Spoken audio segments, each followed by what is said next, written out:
আশা করি আপনারা সকলে ভালো আছেন। এইমাত্র পাওয়া আবহাওয়ার সর্বশেষ আপডেট নিয়ে হাজির হয়েছি। আজ মধ্যরাতে ঘূর্ণিঝড় তার সম্পূর্ণ শক্তি নিয়ে বাংলাদেশের উপকূলে আঘাত হানবে এবং তার প্রভাব পুরো বাংলাদেশেই পড়বে।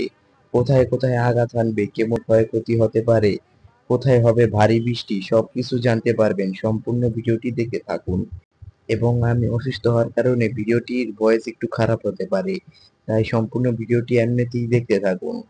আজকের বৃষ্টির পূর্বাভাস: বিকেল 5টা থেকে রাত 12টা পর্যন্ত মাঝারি থেকে ভারী বৃষ্টি হতে পারে যেসব জেলাগুলিতে: খাগড়াছড়ি, রাঙ্গামাটি, বান্দরবান, কক্সবাজার, চট্টগ্রাম, নোয়াখালী, ফেনী, কুমিল্লা। রাত 12টা থেকে আগামীকাল সকাল 10টা পর্যন্ত হালকা থেকে মাঝারি ধরনের বৃষ্টি হতে পারে যেসব জেলায়: খুলনা, সাতক্ষীরা, বাগেরহাট, যশোর। মাঝারি থেকে অতি ভারী বৃষ্টি হতে পারে যেসব জেলায়: ফেনী, খাগড়াছড়ি, চট্টগ্রাম, কক্সবাজার, বান্দরবান, কুমিল্লা, লক্ষ্মীপুর, চাঁদপুর, নারায়ণগঞ্জ, ঢাকা, নরসিংদী, মুন্সিগঞ্জ, ফরিদপুর, মানিকগঞ্জ, সিলেট, হবিগঞ্জ, সুনামনগর। আপনার জেলার নাম উল্লেখ না থাকলে কমেন্টে জানান, আমি উত্তর দিয়ে দিব। আপনারা চাইলে আমি ভারতের আবহাওয়ার খবরও বলতে পারি, নিচে কমেন্টে জানান।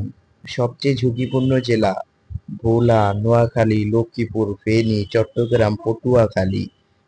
আজ রাত 12টা থেকে ঘূর্ণিঝড়ের বাতাসের বেগ থাকবে 40 থেকে 60 কিলোমিটার প্রতি ঘন্টায়। 29শে মে সকাল পর্যন্ত ঘূর্ণিঝড়ের বাতাসের বেগ থাকবে 70 থেকে 90 কিলোমিটার প্রতি ঘন্টায়। কোথায় কোথায় ঘন্টায় 100 কিলোমিটার বাতাসও হতে পারে। তাই উপকূলীয় স্থানের বাসিন্দারা আপনারা সতর্ক অবস্থায় থাকবেন।